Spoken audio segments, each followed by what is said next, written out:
Jeremias, Kabanata 51. Ang Babilonya ay parang giikang niyayapakan. Sandali na lamang at darating na ang panahon ng pag-ani sa kanya. Ang Jerusalem ay kinatay at nilamon ng Babilonya. Ginawa niya itong parang sisidlang walang laman, para siyang dambuhala, at ako'y nilulun. Kinuha ang magustuhan at itinapon ang iba. Sabihin ninyong mga taga-Zion, mangyari sa Babilonya ang karahasang ginawa niya sa amin. Sabihin naman ninyong mga taga-Jerusalem, pananagutan niya ang paghihirap na tiniis namin.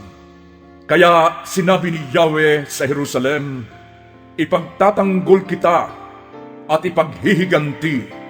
Tutuyuin ko ang kanyang dagat at bukal. Wawasakin ko ang Babilonya. Ito'y gagawing tirahan na lang ng mga asong gubat. Magiging isang katatakutan at tampulan ng paghamak. Wala na ring maninirahan doon. Sila'y uungal na parang mga leon. At dahil sila'y mga ganid, ipaghahanda ko sila ng isang handaan at lalasingin ko hanggang mawalan sila ng malay. Mahimbing sa pagtulog habang panahon at hindi na magising. Dadalhin ko silang gaya ng mga tupang patungo sa katayan at gaya rin ng mga lalaking tupa at barakong kambing. Nasakop ang Babilonya. Naagaw ang lupaing hinahangaan ng buong sanlibutan. Nakakapangilabot tingnan ang kinasapitan niya. Tumaas ang tubig ng dagat at natagbunan ng nagngangalit na alon ang Babilonya. Kinatakutan ang kanyang mga lunsod. Natuyo ang kanyang lupain na parang disyerto. Ayaw panirahan o daanan man ng sinumang tao.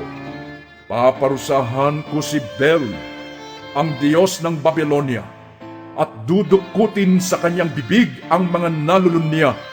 Hindi na siya pupuntahan ng mga bansa.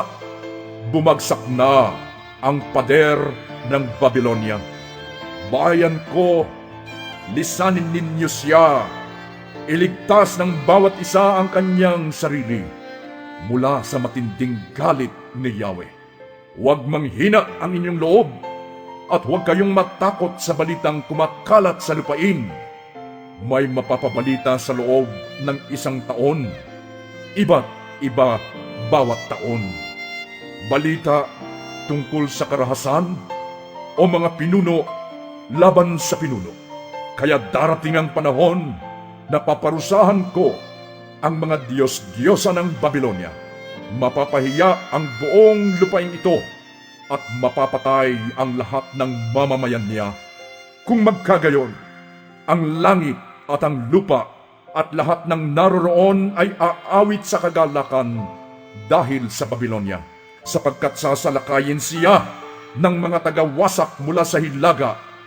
Sabi ni Yahweh, dapat ibagsak ang Babilonya bilang kapalit ng mga napatay sa Israel, sapagkat ang Babilonya ang dahilan ng mga napatay sa buong sanlibutan. Sinabi ni Yahweh sa mga Israelita na bihag sa Babilonya, kayong nakaligtas sa kamatayan, magpatuloy kayo at huwag kayong titigil. Alalahanin ninyo si Yahweh kung kayo'y nasa malayong lugar na. Gayon din ang Jerusalem. Kami napahiya dahil nakarinig kami ng paghamak. Nalagay kami sa kahiyahiyang katayuan, sapagkat dumating ang mga dayuhan at pumasok sa banal na dako sa bahay ni Yahweh. Makikita ninyo, darating ang panahong paparusahan ko ang kanyang mga Diyos-Diyosan. Maririnig ang daing ng mga sugatan sa buong lupain. Kahit na maabot ng Babilonya ang langit, kahit tibayan niya ang kanyang kuta, darating pa rin ang wawasak sa kanya. Sinabi pa ni Yahweh, pakinggan ninyo ang iyakan mula sa Babilonya, ang panaghoy dahil sa kanyang pagkawasak. sapagkat ginigiba ni Yahweh ang Babylonia at pinatatahimik ang kanyang malakas na sigaw. Ang kanyang mga alon ay parang ugong ng malakas na tubig. Matining ang alingawngaw ng kanilang tinig. Sumalakay na sa Babylonia ang tagawasak. Binihag ang kanyang mga mandirigma. Pinagbabali ang kanilang mga pana, sapagkat si Yahweh ay Diyos na gumaganti. Magbabayad siya ng buo. Lalasingin ko ang kanyang mga pinuno at mga matatalino, ang kanyang mga tagapamahala, tagapag-utos at mandirigma. Mahihimbing sila habang panahon at hindi na magigising. Ito ang sabi ni Yahweh na makapangyarihan sa lahat. Sinabi ni Yahweh na makapangyarihan sa lahat, ang malawak na pader ng Babylonia ay mawawasak at masusunog ang matataas niyang pintuang bayan.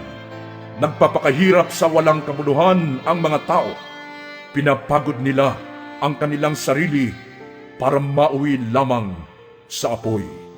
Ito naman ang iniutos ng propeta Jeremias sa punong yunoko na si Seraias, ang anak ni Nerias at apo ni Maasiyas, nang siya'y magpunta sa Babylonia kasama ni Haring Zedekias ng Huda noong ika-4 na taon ng paghahari nito. Itinala ni Jeremias sa isang kasulatan ang lahat ng kapahamakang darating sa Babylonia at lahat ng bagay na nasulat tungkol dito. Ang sabi ni Jeremias kay Seraias, basahin mong lahat ang nakasulat dito pagdating mo sa Babylonia. Pagkatapos ay sabihin mo, Yahweh, sinabi mong ang lupaing ito'y iyong wawasakin. Wala nang maninirahan dito, maging tao o hayop, at mananatili itong wasak habang panahon.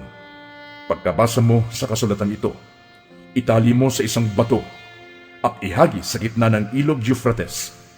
Sabay ang pagsasabing, gayon lulubog ang Babylonia at hindi na lilitaw dahil sa parusang ipadadala ko sa kanya. Hanggang dito ang mga pahayag na natipon ni Jeremias.